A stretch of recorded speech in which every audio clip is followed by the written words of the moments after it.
Hello दोस्तों, तो जैसा कि पिछले एपिसोड में हमने देखा कि ज़ियाओयान अपने दोस्तों के साथ मिलकर मास्टर ज़ियाओ जुआन के टॉम की तरफ बढ़ता हुआ जा रहा था, मगर तभी अचानक वहां पर हुन क्लैन के दो सीनियर एंसेस्टर्स की एनर्जी बॉडीज यहाँ ज़ियाओयान और उसके दोस्तों पर हमला कर देती है। असल में ये जाल किसी और ने नहीं बल्कि हुनली और हुनया ने बिछाया हुआ था, जो कि ज़ियाओयान को जान से मरवाना चाहते थे। मगर इससे पहले कि हुन क्लैन के एंसेस्टर यहाँ ज़ियाओयान और उसके दोस्तों को जान से मार पाते, तब तक वहाँ मास्टर ज़ियाओ जुआन की रिमेनेंट सोल पहुंच गई, जिसकी पावर काफी ज्यादा टेरिफाइंग थी। वो सिर्फ एक ही पामा अटैक का इस्तेमाल करते हुए यहाँ पर उन दोनों एंसेस्टर के साथ साथ इस पूरे के पूरे टॉम को डिस्ट्रॉय कर देता है, जो करने के बाद मास्टर ज़ियाओ जुआन ज़ियाओयान और उसके दोस्तों को अपने टॉम ले गया, जहाँ वो ज़ियाओयान से सवाल करते हुए उसकी फैमिली के बारे में पूछता है। जबकि हम देखते हैं कि मास्टर ज़ियाओ जुआन हर एक चीज के लिए खुद को जिम्मेदार समझते थे, क्योंकि वो डोडी लेवल में ब्रेक थ्रू नहीं कर पाए। इस पर ज़ियाओयान उन्हें बताता है कि हमारी फैमिली में से कोई भी आपको इस चीज का दोष नहीं देता। दूसरी तरफ मास्टर ज़ियाओ जुआन को भी ज़ियाओयान काफी जरा अच्छा लगा। वो उसे हेवनली 3 मिस्टीरियस ट्रांसफॉर्मेशन टेक्निक और अपने ज़ियाओ क्लैन के मार्क के बारे में भी बताता है। साथ ही साथ मास्टर ज़ियाओ जुआन ने ज़ियाओयान को ये भी बता दिया था कि मेरे पास थोड़ा बहुत हमारे ज़ियाओ क्लैन का डोडी एंशिएंट ब्लड लाइन भी मौजूद है, जो कि मैं तुम्हें दे दूंगा। अब आगे तो नेक्स्ट एपिसोड की शुरुआत यहाँ पर बिल्कुल उसी सीन से शुरू होती है, जहाँ पर हम देखते हैं कि मास्टर ज़ियाओ जुआन ज़ियाओयान और मिस ज़ुनीर को अपने साथ एक तालाब के पास ले आया था, जहाँ पर आते हुए मास्टर ज़ियाओ जुआन ज़ियाओयान को बताता है कि यही है वो जगह जहाँ आखिरी बार ज़ियाओ क्लैन का एंशिएंट ब्लड लाइन मेरी बॉडी में पास आउट किया गया था। यहीं पर हमारे ज़ियाओ क्लैन का थोड़ा बहुत डोडी एंशिएंट ब्लड लाइन अभी भी मौजूद है, जिससे मास्टर ज़ियाओ जुआन आगे की तरफ बढ़ते हुए फौरन से अपने हेवनली क्लैन मार्क को एक्टिवेट करके समन करने लगे, और इस एंशिएंट ब्लड लाइन के पूल में आते साथ ही पूरा पूल ही रेड हो गया था, जो देखकर तो ज़ियाओयान भी थोड़ा सा सरप्राइज हो गया, क्योंकि ये ब्लड कम नहीं था। दूसरी तरफ मास्टर ज़ियाओ जुआन भी पीछे की तरफ मुड़कर ज़ियाओयान की तरफ देखते हुए कहता है कि ज़ियाओयान चलो आगे आओ और हमारे ज़ियाओ क्लैन की आखिरी बचे हुए डोडी एंशिएंट ब्लड लाइन को एब्सॉर्ब कर लो। जो सुनकर ज़ियाओयान बिल्कुल ऐसे ही करता है। वो यहाँ पर मिस ज़ुनीर से कह रहा था कि तुम यहीं पर रुककर मेरा इंतजार करो, और वो खुद जंप करते हुए फौरन से तालाब के बीच में आकर कल्टीवेशन फॉर्म में बैठ गया, जिसके साथ ही ये एंशिएंट ब्लड इनहेरिटेंस प्रोसेस शुरू हो जाता है। इस प्रोसेस के दौरान हम देखते हैं कि अचानक ही ज़ियाओयान की बॉडी से उसका ब्लड निकलकर बाहर की तरफ जाना शुरू हो गया, जिस प्रोसेस में ज़ियाओयान को काफी ज्यादा तकलीफ हो रही थी, क्योंकि उसकी बॉडी के अंदर मौजूद वेन्स शैटर डाउन हो रहे थे और उसके अंदर से ब्लड तेजी के साथ निकलते हुए बाहर आ रहा था। यहाँ पर ज़ियाओयान को तकलीफ में देखकर मिस ज़ुनीर भी थोड़ा सा परेशान हो गई, लेकिन दूसरी तरफ मास्टर ज़ियाओ जुआन उसे कहता है कि शांत हो जाओ, ये इस इनहेरिटेंस प्रोसेस का हिस्सा है। पहले ज़ियाओयान की बॉडी से सारा के सारा ब्लड बाहर जाएगा, उसके बाद बाहर की तरफ मौजूद जितना भी पावरफुल एंशिएंट ब्लड लाइन होगा वो सारा के सारा ज़ियाओयान की बॉडी के अंदर समा जाएगा। इसी तरह से ज़ियाओयान को एंशिएंट ब्लड लाइन की इनहेरिटेंस मिलेगी। मगर ये प्रोसेस बिल्कुल भी आसान काम नहीं था, क्योंकि ज़ियाओयान को इस प्रोसेस में बेइंतहा तकलीफ हो रही थी। वो कैसे तैसे इस तकलीफ को बर्दाश्त कर रहा था, मगर चूंकि यहाँ ज़ियाओयान की बॉडी से काफी ज्यादा खून बह चुका था, तो इसी वजह से ज़ियाओयान को कमजोरी महसूस होने लगी और उसकी आंखों के सामने अंधेरा आने लगा था। लेकिन दूसरी तरफ मास्टर ज़ियाओ जुआन ज़ियाओयान को आवाज देते हुए कहता है कि खबरदार, चाहे कुछ भी हो जाए तुम बेहोश नहीं हो सकते, क्योंकि ज़ियाओ क्लैन के पास तुम ही बस आखिरी उम्मीद हो। अगर तुम बेहोश हो गए तो ये प्रोसेस बीच में ही फेल हो जाएगा, और तुम्हारे फेल होने के साथ साथ पूरा की पूरा ज़ियाओ क्लैन ही खत्म हो जाएगा।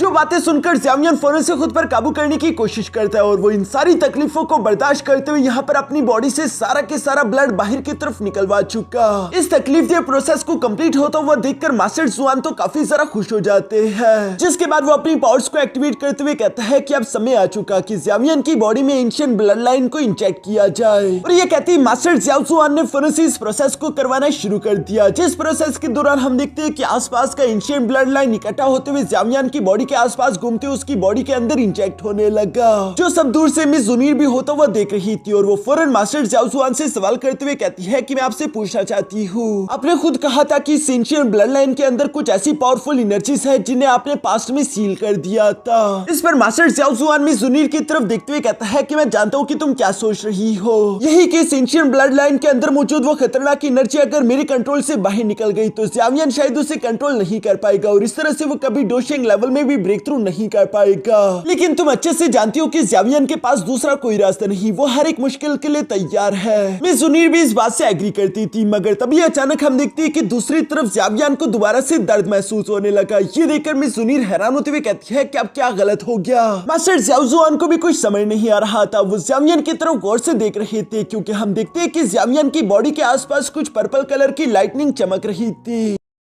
जो कि एक बहुत ही ज्यादा खतरनाक पावरफुल बर्स्ट के साथ अनलीश हो जाती है, जिसे देखकर तो मास्टर ज़्याओ जुआन भी सरप्राइज होकर कहते हैं कि ये तो एंशिएंट ड्रैगन और फीनिक्स ब्लड लाइन है, जो कि हमारे नॉर्मल एंशिएंट ब्लड लाइन से तो काफी ज्यादा ताकतवर है। मुझे ये समझ नहीं आ रहा कि आखिर ये ब्लड लाइन ज़्यावियन की बॉडी में क्या कर रहा है। मास्टर ज़्याओ जुआन इस बात को लेकर परेशान होने लगे। उन्हें समझ आ जाता है कि अच्छा, यानी कि जब मैं ज़्यावियन की बॉडी से सारा के सारा ब्लड निकाल रहा था, तब उस प्रोसेस के दौरान भी इस ancient dragon and Phoenix blood line को बाहर की तरफ नहीं निकाला जा सका। और अब मैं जब ज़्यावियन की बॉडी में ज़्याओ क्लैन का एंशिएंट ब्लड लाइन डालने की कोशिश कर रहा हूँ, तो शायद ये ब्लड उससे टकराते उसे रिजेक्ट कर रही है, जिसकी वजह से तो ज़्यावियन की जान खतरे में आ जाएगी। अब मैं क्या करूँ, ये सब सोचते हुए मास्टर ज़्याओ जुआन परेशान होने लगे। यहाँ मास्टर ज़्याओ जुआन के मुंह से ये सारी बातें सुनकर मिस जुनीर भी थोड़ा सा पैनिक कर जाती है और वो फौरन से मास्टर ज़्याओ जुआन के पास आकर सवाल करते हुए कहती है कि यकीनन आपके पास कोई ना कोई दूसरा सोल्यूशन भी तो जरूर होगा। जो सुनकर मास्टर ज़्याओ जुआन ज़्यावियन की तरफ देखते हुए थोड़ी देर सोचने लगे और अचानक ही वो मिस जुनीर से सवाल करते हुए कहता है कि जुनीर, क्या तुम मेरी और ज़्यावियन की मदद करने के लिए कुछ भी कर सकती हो? जो सुनकर तो मिस जुनीर थोड़ा सा हैरान हो गई और वो मास्टर ज़्याओ जुआन से सवाल करते हुए पूछती है कि आखिर आपके कहने का मतलब क्या है। इस पर मास्टर ज़्याओ जुआन जुनीर को समझाते हुए कहता है कि तुम देख पा रही हो कि ज़्यावियन की बॉडी में इस वक्त एंशिएंट ड्रैगन एंड फीनिक्स का ब्लड लाइन मौजूद है, जिसे अगर मैं फोर्सफुली उसकी बॉडी से निकालने की कोशिश करूंगा तो इसकी वजह से ज़्यावियन की जान खतरे में आ जाएगी। लेकिन दूसरी तरफ हमारी ज़्याओ क्लैन का अकेला एंशिएंट ब्लड लाइन काफी नहीं कि वो यहाँ पर ancient Phoenix and dragon blood line का मुकाबला कर सके।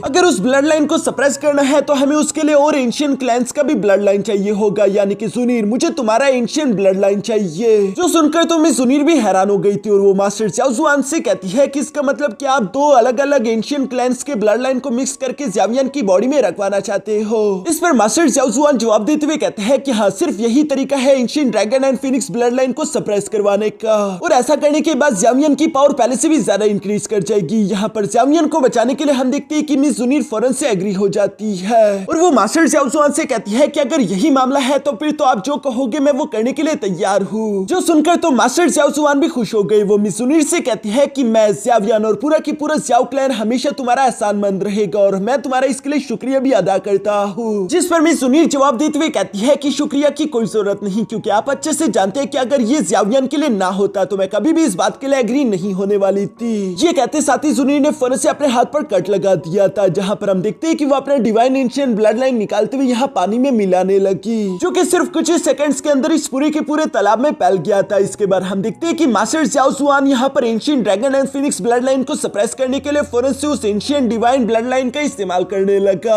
और चूंकि यहाँ पर दो अलग अलग क्लैन के एंशिएंट ब्लड लाइन्स मौजूद थे तो इसी वजह से मास्टर ज़्याओ जुआन ancient dragon and Phoenix blood line को सप्रेस करने में कामयाब हो पाया। जबकि साथ ही साथ हम देखते हैं कि अब ज़्यावियन की बॉडी में ज़्याओ क्लैन के एंशिएंट ब्लड लाइन के साथ साथ गू क्लैन का एंशिएंट ब्लड लाइन भी इंटर होने लगा था, जिस वजह से ज़्यावियन को काफी ज्यादा तकलीफ हो रही थी। ज़्यावियन की बॉडी के अंदर मौजूद हर एक चीज टूटकर दोबारा से रिप्लेस हो रही है। ऐसा लग रहा था जैसे कि उसकी हर एक हड्डी चकनाचूर हो रही हो, उसका हर एक मसल टूटकर दोबारा से रीजनरेट हो रहा हो। ज़्यावियन को इस प्रोसेस में बहुत ही ज्यादा तकलीफ हो रही थी और वो दर्द से जोरों के साथ चिल्ला रहा था। एक टाइम के लिए तो ये तकलीफ ज़्यावियन के वश से बाहर निकल चुकी थी और इसी तकलीफ के साथ चिल्लाते हुए ज़्यावियन अचानक से बेहोश होने की कगार पर पहुंच गया। जो देखकर तो मिस जुनीर और मास्टर ज़्याओ जुआन दोनों ही ज़्यावियन के लिए काफी ज्यादा परेशान हो गए थे, लेकिन दूसरी तरफ ज़्यावियन को अपने सामने अपना डैड दिखाई देता है, जो कि ज़्यावियन को तकलीफ में देखकर परेशान दिखाई दे रहे थे। इसलिए ज़्यावियन उनसे कहता है कि फादर, क्या अभी भी आप मेरे लिए परेशान हो रहे हो? आप फिक्र ना करें, क्योंकि ये तकलीफ उस तकलीफ से ज्यादा नहीं जो तकलीफ मैंने आपको खोने के बाद महसूस करी है, और ये तकलीफ उससे ज्यादा तो बिल्कुल भी नहीं हो सकती जो कि मुझे ज़्याओ क्लैन के डिक्लाइन होने पर हर दिन महसूस होती है। ज़्याओ क्लैन की रिस्पॉन्सिबिलिटी अब मेरे कंधों पर है और आपका ये बच्चा उस रिस्पॉन्सिबिलिटी को निभाने के लिए किसी भी तकलीफ से गुजरने के लिए पूरी तरीके से तैयार है। जो कहती है ज़्यावियन गुस्से के साथ जोरों से चिल्लाता है और यहाँ पर उसकी बॉडी से काफी ज्यादा खतरनाक एनर्जी अनलीश होने लगी। साथ ही साथ हम देखते हैं कि आसपास की गोल्डन एनर्जी यहाँ ज़्यावियन की बॉडी के अंदर मौजूद जाते हुए उसके डीएनए को दोबारा से पूरी तरीके से रिपेयर करके रिप्लेस कर देती है, जिसका मतलब यही बनता है कि ये प्रोसेस कंप्लीटली सक्सेसफुल हो गया और इसी वजह से ज़्यावियन की बॉडी हवा में फ्लोट करने लगी थी और लगातार वो आसपास की एनर्जी को एब्सॉर्ब करता जा रहा था। यहाँ ज़्यावियन की कामयाबी को उसका फादर भी महसूस कर लेता है, जो कि कहीं दूर बंधा हुआ था, और अचानक से हम देखते हैं कि उनके चेहरे पर भी स्माइल आ चुकी थी। जबकि दूसरी तरफ ज़्यावियन को सक्सेसफुल होता हुआ देखकर मिस जुनीर भी मास्टर ज़्याओ जुआन से कहती है कि मास्टर ज़्याओ जुआन, मैं ज़्यावियन को बस सिर्फ इतना ही एंशिएंट डिवाइन ब्लड लाइन दे सकती थी, क्योंकि अगर मैंने इससे ज्यादा एंशिएंट ब्लड लाइन उसे देने की कोशिश करी तो मेरे क्लैन वालों को उसके बारे में मालूम हो जाएगा और इससे ज़्यावियन की जान खतरे में आ जाएगी। जिस पर तो मास्टर ज़्याओ सुनीर का शुक्रिया अदा करते हुए कहता है कि हाँ, इतना एंशिएंट ब्लड लाइन काफी होगा। अब ज़्याओयान को हमारे ज़्याओ क्लैन का बाकी का एंशिएंट ब्लड लाइन एब्सॉर्ब करना है, जो करने में ज़्याओयान को थोड़ा सा समय लगेगा। क्यों ना तब तक तुम भी ज़्याओयान के साथ यहीं पर रुककर अपनी कल्टीवेशन प्रैक्टिस करो। जो सुनकर मिस जुनीर मास्टर ज़्याओ का शुक्रिया अदा करती है। इसके बाद नेक्स्ट सीन में हम लोगों को बाहर की तरफ यहाँ मिस जुनीर का फादर भी देखने को मिलता है, जो कि मिस जुनीर को याद कर रहा था और वो कह रहा था कि पता नहीं मेरी बेटी हेवनली टॉम में कैसा कर रही होगी। साथ ही सर वो अपने मन में धीमे से कहते हैं कि ज़्याओ मेरी बेटी को नुकसान पहुंचाने की हिम्मत भी मत करना। इसके बाद हम लोगों को 1 साल बाद के हेवनली टॉम का सीन दिखाया जाता है, जहां पर हम देखते हैं कि ज़्याओयान का लेवल ब्रेक थ्रू होने वाला था, जो देखकर तो मिस जुनीर भी काफी ज्यादा खुश हो गई। मगर इस वक्त मौजूद ज़्याओयान की बॉडी के अंदर मौजूद एनर्जी का प्रेशर काफी ज्यादा खतरनाक था, जो कि स्पेस तक को छीन रहा है। ऐसा लग रहा था कि ज़्याओयान डायरेक्टली डोसुन के 9 स्टार में ब्रेक थ्रू कर जाएगा, जो कि वैसे ज़्याओयान के लिए अच्छा नहीं था। मिस जुनीर परेशान होते हुए कह रही थी कि ज़्याओयान अगर इतनी जल्दी बड़े लेवल में ब्रेक थ्रू कर गया तो इसकी वजह से ज़्याओयान हमेशा हमेशा के लिए उस लेवल पर स्टक होकर रह जाएगा। लेकिन दूसरी तरफ मास्टर ज़्याओ मिस जुनीर को समझाते हुए कहते हैं कि तुम फिक्र मत करो। हाँ, बेशक ज़्याओयान की बॉडी में इस वक्त एनर्जी का सर्ज बहुत ही ज्यादा हाई है, लेकिन मैं अच्छे से जानता हूँ कि ज़्याओयान हार नहीं मानता और वो अपनी विल पावर्स का इस्तेमाल करते हुए यकीनन इस एनर्जी को सप्रेस कर देगा। जो बात बिल्कुल सही भी थी, क्योंकि हम देखते हैं कि ज़्याओयान ने धीरे धीरे करके उस एनर्जी को स्टेबल करते हुए सप्रेस करना शुरू कर दिया था और यहाँ पर आखिरकार हम देखते हैं कि ज़्याओयान का लेवल ब्रेक थ्रू हो गया, जो देखकर मास्टर ज़्याओ मुस्कुराते हुए कहते हैं कि डोसुन का 8 स्टार ये ज्यादा बुरा नहीं है, ज़्याओयान इस एनर्जी को कंट्रोल कर पाएगा। दूसरी तरफ हम देखते हैं कि अपना लेवल ब्रेक थ्रू करने के बाद ज़्याओयान भी होश में आते हुए खुश होकर फन से जंप करते हुए जुनीर और मास्टर ज़्याओ के पास आ गया, जहां पर ज़्याओयान मास्टर ज़्याओ से कह रहा था कि आपकी डिसेंडेंट ने आपको निराश नहीं किया। दूसरी तरफ जुनीर भी ज़्याओयान को कांग्रेचुलेशन बोल रही थी। इसके बाद हम देखते हैं कि मास्टर ज़्याओयान से कहता है कि ज़्याओयान, मैंने तुम्हारे दिल की गहराई में एक न्यू ब्लड लाइन का बीज बो दिया है, जिसे तुम्हें हर हाल में प्रोटेक्ट करना होगा, क्योंकि जब तुम डोडी लेवल में ब्रेक थ्रू करना चाहोगे तो ये तुम्हारी काफी ज्यादा मदद कर सकता है। जिस पर तो ज़्याओयान भी हमें सर हिलाते हुए कहता है कि ठीक है, मैं सब समझ गया। इसके बाद हम देखते हैं कि मास्टर ज़्याओ ने यहाँ पर ज़्याओयान को हेवनली 3 में सीरियस चेंज ट्रांसफॉर्मेशन टेक्निक का आखिरी पार्ट भी देना शुरू कर दिया था, जिसे देते हुए मास्टर ज़्याओयान से कहते हैं कि इसे अच्छे से कल्टीवेट कर लो, क्योंकि इसका इस्तेमाल करते और एंशिएंट ब्लड लाइन का इस्तेमाल करते हुए तुम अपने क्लैन पैटर्न की फुल पावर का इस्तेमाल कर पाओगे। जो सब कहने के बाद मास्टर ज़्याओयान यहाँ से जाते हुए कहता है कि मेरा काम पूरा हुआ, मैं तुम्हारे रास्ते में रुकावट नहीं बनूंगा, तुम कल्टीवेशन प्रैक्टिस करते हुए जल्द से जल्द अपनी कल्टीवेशन को इंप्रूव करो। सुनकर ज़्याओयान और जुनीर दोनों ही बिल्कुल ऐसे ही करते हैं। इसके बाद हम लोगों को कुछ महीने बाद का सीन देखने को मिला, जहां ज़्याओयान ने अब तक हेवनली चेंज 3 में सीरियस ट्रांसफॉर्मेशन टेक्निक को मास्टर कर लिया था और वो अपने एंशिएंट ब्लड लाइन के साथ उसकी पावर्स को कंबाइन करते हुए यहाँ अपने क्लैन मार्क को फुली एक्टिवेट करने की कोशिश कर रहा था, जो महसूस करके मास्टर ज़्याओयान भी फन से यहाँ पर पहुंच जाते और वो ये देखकर काफी सारा सरप्राइज हो गए थे कि ज़्याओयान ने सिर्फ कुछ ही महीने की कल्टीवेशन के अंदर अपने ज़्याओ क्लैन के मार्क के 8 स्ट्रोक्स को बनाना सीख लिया, जो कि काफी बड़ी बात थी। इसलिए वो ज़्याओयान से इंप्रेस होते हुए कह रहे थे कि इस लड़की की कल्टीवेशन स्पीड तो वाकई में कमाल की है। मगर दूसरी तरफ ज़्याओयान रुकता नहीं, बल्कि हम देखते हैं कि अचानक से उसने आसपास और भी ज्यादा एनर्जी इकट्ठा करना शुरू कर दी थी, जो कि ज़्याओयान के आसपास तेजी के साथ घूम रही है।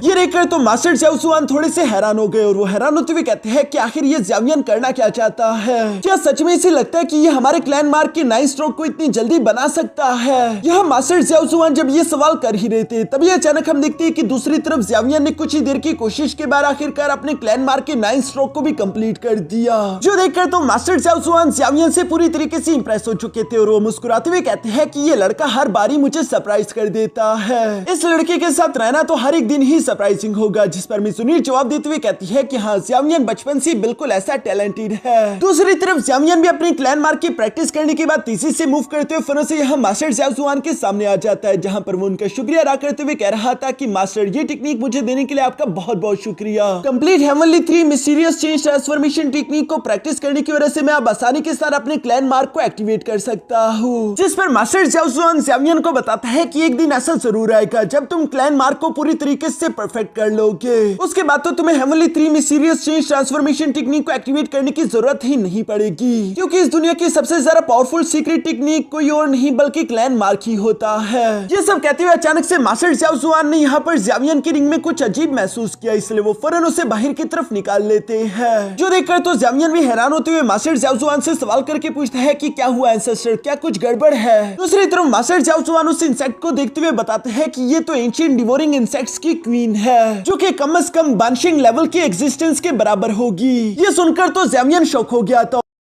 और वो हैरान होते हुए कहता है कि बानशिंग लेवल की एग्जिस्टेंस मेरे पास थी और मुझे इसके बारे में मालूम ही नहीं था। दोस्तों ये क्वीन उसी क्रिस्टल के अंदर से निकली है, जो कि ज़ियावियन ने जब वो क्रिस्टल बैरियर तोड़ा था तो उसके अंदर ज़ियावियन को एक रेड कलर का क्रिस्टल मिला था और ज़ियावियन ने उसे फौरन से अपने स्टोरेज रिंग के अंदर रख लिया था। और अगर मास्टर ज़ियाओ जुआन ने इसे यहाँ पर महसूस ना किया होता तो फ्यूचर में इसकी वजह से ज़ियावियन की जान भी जा सकती थी। इसलिए ज़ियावियन यहाँ पर मास्टर ज़ियाओ जुआन का शुक्रिया अदा कर रहा था, जिस पर मास्टर ज़ियाओ जुआन जवाब देते हुए कहता है कि बेशक ये चीज काफी जरा खतरनाक है, लेकिन हाँ इसका इस्तेमाल करते हुए मैं तुम्हारे लिए काफी ज्यादा powerful ancient insect emperor armour भी बना सकता हूँ, जो आर्मर इतना ज्यादा स्ट्रॉन्ग होगा कि वो बानशिंग लेवल के अटैक्स को तो आसानी के साथ बर्दाश्त कर सके। जब तुम्हारा हेवनली टॉम को जाने का समय आ जाएगा तो उससे पहले मैं तुम्हें ये आर्मर दे दूंगा। तब तक ज़ियावियन क्यों ना तुम हुन क्लैन के उन 2 नमूनों को जाकर उनको मजा चखाओ। ऐसा समझो कि ज़ियाओ क्लैन का एंशिएंट ब्लड लाइन हासिल करने के बाद ये तुम्हारा फर्स्ट ट्रायल एग्जाम होगा। जो सुनकर तो ज़ियावियन भी मुस्कुराते हुए जवाब देकर कहता है कि हाँ वैसे भी मैं उन लोगों के साथ अपना हिसाब चुकता करना चाहता था। यहाँ पर ज़ियावियन हुनिया और हुनली की बात कर रहा है, जिसके साथ ही सीन शिफ्ट होकर दूसरी तरफ हेवनली टॉम के थर्ड लेयर में बाहर की तरफ कहीं पर आ गया था, जहाँ पर हम लोग एक लेवल 9 की एनर्जी बॉडी को देखते हैं। जिस एनर्जी बॉडी पर हुनली और हुनिया दोनों ने चालाकी के साथ हमला करते हुए फौरन उसे जान से मार डाला। जिसकी एनर्जी क्रिस्टल को हासिल करते हुए हुनिया कह रहा था कि बेशक हम लोग ज़ियाओ जुआन के हेवनली टॉम से काफी दूर है, लेकिन फिर भी हुनली हमें जरा चुप चुप कर रहना होगा, कहीं वो हमें महसूस न कर ले वरना हम दोनों मुश्किल में आ जाएंगे। जो सुनकर हुनली गुस्सा होते हुए कहता है कि ये सब मुझे बहुत ही जरा गुस्सा दिला रहा है, अगर इस बार ज़ियावियन मेरी आंखों के सामने आ गया तो मैं उसे टुकड़े टुकड़े कर दूंगा।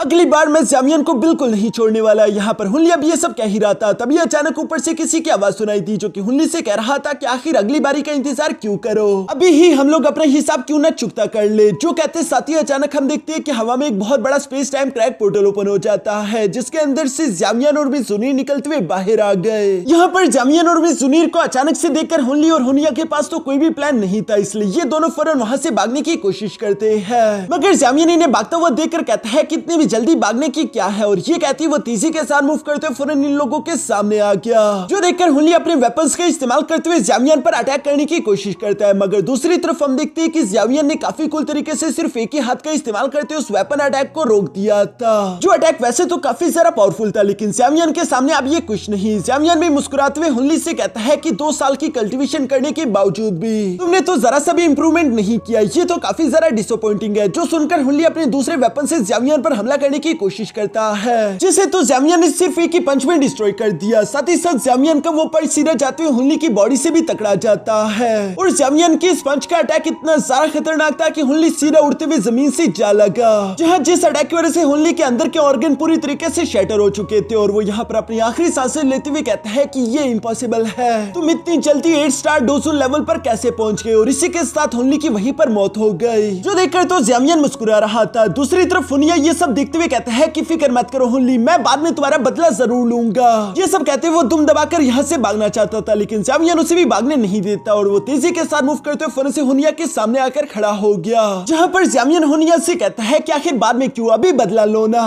ये सुनकर तो हुनिया घबरा जाता है, और वो फौरन से अपने क्लैन मार्क को एक्टिवेट करते हुए ज़ियावियन से कहता है कि मुझे नहीं मालूम कि अचानक से तुम्हारा पावर लेवल इतनी जल्दी कैसे बढ़ गया, लेकिन अगर तुम इसी तरह मुझसे फाइट करने की कोशिश करते रहे तो इसकी कीमत तुम्हें भी चुकानी होगी। यहाँ पर अपने क्लैन मार्क को एक्टिवेट करने की वजह से हुनिया की पावर तो थोड़ी सी इंक्रीज हो चुकी थी, मगर दूसरी तरफ ज़ियावियन ये देखकर घबराता नहीं, बल्कि वो मुस्कुराते हुए कहता है कि क्लैन मार्क, मेरे पास भी इससे एक अच्छा क्लैन मार्क मौजूद है। जो कहते ही ज़ियावियन ने भी फौरन से यहाँ पर अपने ज़ियाओ क्लैन की क्लैन मार्क को एक्टिवेट कर दिया, जिसकी पावर तो बहुत ही ज्यादा टेरिफाइंग थी, जो कि ज़ियावियन की बॉडी से अनलीश होते हुए चारों तरफ फैल गई। साथ ही साथ ज़ियावियन का पावर लेवल भी बूस्ट कर गया था। यहाँ पर हुनिया तो ज़ियावियन को देखते हुए घबरा कर कहता है कि ये नहीं हो सकता, ये तो ज़ियाओ क्लैन का क्लैन मार्क है, आखिर तुम्हारे पास क्लैन मार्क कहाँ से आया, क्योंकि ज़ियाओ क्लैन तो डिक्लाइन कर चुका था। दूसरी तरफ ज़ियावियन भी उसकी बात सुनकर मुस्कुराते हुए जवाब देकर कहता है कि तुमने बिल्कुल सही पहचाना, और इसलिए तुम्हें इनाम तो मिलना चाहिए। ये कहते ही ज़ियावियन तेजी के साथ मूव करते फौरन से हुनिया के पास आकर उसके कंधे को पकड़ लेता है, और साथ ही साथ हम देखते हैं कि ज़ियावियन ने अपनी एनर्जी अनलीश करना शुरू कर दी थी, जिस एनर्जी को तो हुनिया बर्दाश्त नहीं कर पा रहा था, क्योंकि ये पावर वाकई में काफी सारा टेरिफाइंग माइंड थी और इसी वजह से हम देखते हैं कि हुनिया के सारे इंटरनल ऑर्गन्स जलकर राख हो गए और वो भी तेजी के साथ उड़ता और फौरन जमीन पर जाते हुए हुनली के पास आ गिरा।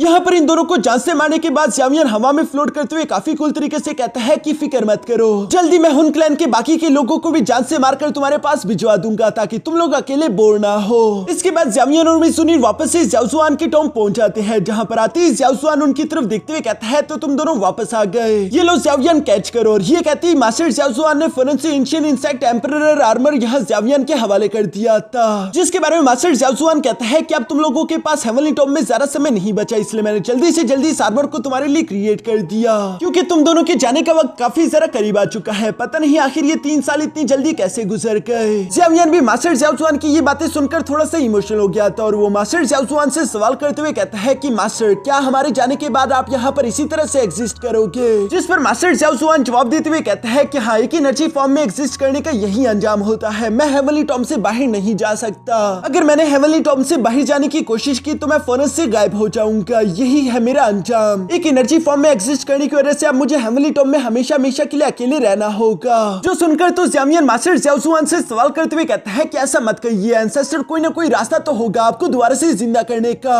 जिस पर मास्टर ज़्याओ जुआन मुस्कुराते हुए कहता है कि तुम इस तरह की बातें इसलिए कर रहे हो क्योंकि तुम एक एल्केमिस्ट हो। वैसे भी इस दुनिया में लेवल 6 की पिल्स का इस्तेमाल करते उन लोगों को बचाया जा सकता है जो कि मौत की कगार पर पहुंच चुके हो, लेकिन ये काम मेरे लिए नहीं हो सकता क्योंकि एक तो मैं सिर्फ रिमेनेंट सोल रह चुका हूँ और दूसरी बात यह कि मैं कई हजारों साल पहले मर चुका था। मैंने हेवनली टॉम के अंदर रहते हुए ये अकेलापन सिर्फ इसलिए नहीं सहा ताकि मुझे दोबारा से जिंदा किया जा सके, बल्कि मैंने ये अकेलापन इसलिए बर्दाश्त किया ताकि एक दिन मैं अपने ज़्याओ क्लैन के एंशिएंट ब्लड लाइन को दोबारा से किसी को पास आउट करके अपने ज़्याओ क्लैन को रिस्टोर कर सकूं, क्योंकि मैं नहीं चाहता कि ज़्याओ क्लैन भी मेरी तरह हमेशा हमेशा के लिए दफन हो जाए। यहाँ पर ये सारी बातें सुनकर ज़ावियन तो काफी बुरा महसूस कर रहा था, इसलिए मास्टर ज़्याओ जुआन ज़ावियन के पास आते हुए कहता है कि इस तरह से मुंह मत लटकाओ, अगर तुम्हें मेरे लिए इतना ही बुरा लग रहा है तो अपने कल्टीवेशन पर ध्यान देते हुए अपनी पूरी जान लगा दो ताकि तुम किसी न किसी दिन डोडी लेवल में ब्रेक थ्रू कर सको, शायद उस दिन तुम्हें मुझे जिंदा करने का कोई रास्ता भी मिल जाए। ये सारी बातें सुनकर ज़ावियन मास्टर ज़्याओ जुआन से वादा करते हुए कहता है कि फिक्र ना करे, अगली बार जब मैं यहाँ पर आऊंगा तो मैं वादा करता हूँ कि उस बार मैं डोशिंग लेवल पर हूँगा। जो सुनकर मास्टर ज़्याओ जुआन भी जवाब देते हुए कहते हैं कि हाँ, मुझे तुम पर पूरा यकीन है। इसी के साथ हम देखते हैं कि ज़ावियन और मिजुनिर की बॉडी ने चमकना शुरू कर दिया था, यानी कि इन दोनों का हेवनली टॉम के अंदर समय पूरा हो चुका है, इसलिए मास्टर ज़्याओ जुआन इन दोनों से अलविदा कहने लगे। दूसरी तरफ जुनिर और ज़ावियन भी यहाँ मास्टर ज़्याओ जुआन को रिस्पेक्ट पेश करते हुए कहते हैं कि ठीक है एंसेस्टर, अपना ख्याल रखना। जो कहते साथ ही ये दोनों वहां से गायब हो जाते हैं। इन दोनों के जाने पर मास्टर ज़्याओ जुआन काफी ज्यादा दुखी दिखाई दे रहे थे। वो अपने थ्रोन पर जाकर बैठते हुए कहते हैं कि कितना सारा सन्नाटा हो गया, यानी कि मास्टर ज़्याओ जुआन को जुनिर और ज़ावियन का साथ यहाँ पर अच्छा महसूस हो रहा था। और इसी सीन के साथ हमारा ये एपिसोड यहीं पर खत्म हो जाता है।